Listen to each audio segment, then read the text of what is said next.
ஒரு ரீல் இன்னும் முடியவே இல்லை, ஆனால் நம் விரல் ஏற்கனவே அடுத்ததை தேடுகிறது. ஒரு கருத்து மனதில் பதியும் முன் இன்னொரு ரீல் நம்மை இழுத்துச் செல்கிறது. நிறுத்தாமல் நகரும் இந்த டிஜிட்டல் உலகத்தில் நாம் தொலைந்து கொண்டே இருக்கிறோம். சமூக ஊடகங்களில் ஒவ்வொரு நெக்ஸ்டுக்கு பின்னால் அடுத்தது அடுத்தது என்று சொல்வதற்கு பின்னால் ஒரு கவனம் கலைகிறது, ஒரு உரையாடல் சிதறுகிறது, ஒரு தருணம் தொலைந்து போகிறது, ஒரு உறவு மறுக்கப்படுகிறது. இந்த பழக்கம் நம்மை இணைக்கிறதா, இல்லை நம்மை நம்மிடமிருந்து விலக்குகிறதா? நம்மை அடிமைப்படுத்துகிறதா, இல்லை அடையாளப்படுத்துகிறதா? அதற்கான பதிலை வலை உலகத்தில் அருள்வாக்கின் ஒளியில் தேடுவோமா? தொடக்க நூல் 2. அவர் தாம் செய்த வேலைகள் அனைத்தையும் நிறைவு பெறச் செய்து 7ஆம் நாளில் ஓய்ந்திருந்தார் என்று விவிலியத்திலே வாசிக்கிறோம். அடுத்து என்ன, அடுத்து என்ன, அடுத்து என்ன படைப்பு என்று இருக்கக்கூடிய அந்த தொடர் சுழற்சியை அவர் முறித்தார். இத்தகைய செயல் கடவுளின் படைப்பு பணியை அவரே ரசிக்க செய்தது.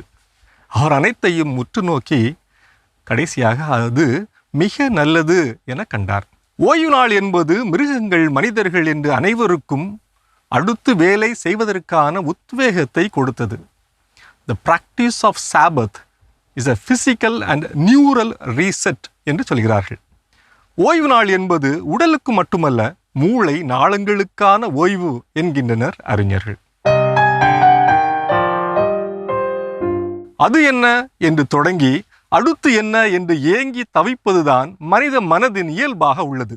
இதனை உளவியலாளர்கள் நெக்ஸ்டிங் என்று சொல்கிறார்கள். அடுத்து என்ன? சமூக ஊடக உலகில் நெக்ஸ்டிங் என்பது மனித மனதில் அடுத்து என்ன என்ற ஆர்வத்தை கிளர்ந்தெழச் செய்து சமூக ஊடக வலைப்புழுக்களாக நம்மை மாற்றிவிடுகிறது.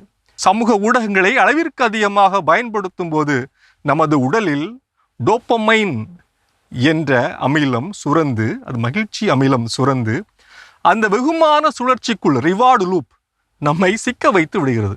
தாவர குடுவை பற்றி கேள்விப்பட்டிருப்பீர்கள். அது பூச்சிகளை வசீகரிக்கும், அருகில் வருபவற்றை மயக்கி தனக்கு உணவாக்கி கொள்ளும்.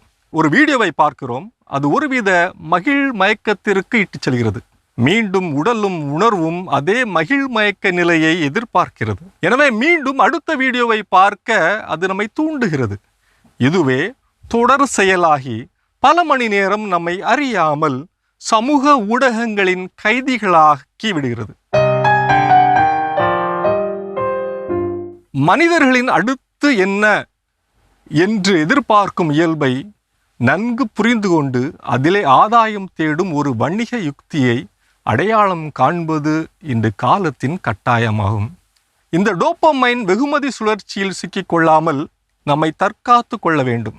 அடுத்தது என்ன என்ற தேடலை விட இருப்பது என்ன, what is present right now என்பதில் மகிழ்வதும் கவனம் செலுத்துவதும் நல்லது.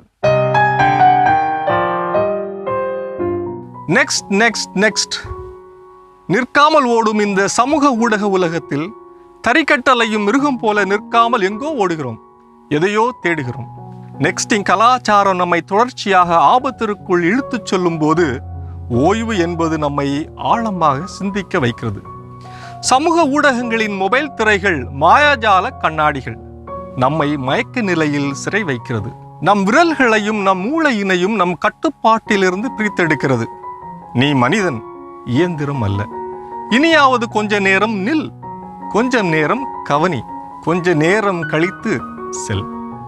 இது வலை உலகம் 360 டிகிரி டிஜிட்டல் உலகிற்கான உங்கள் அகராதி.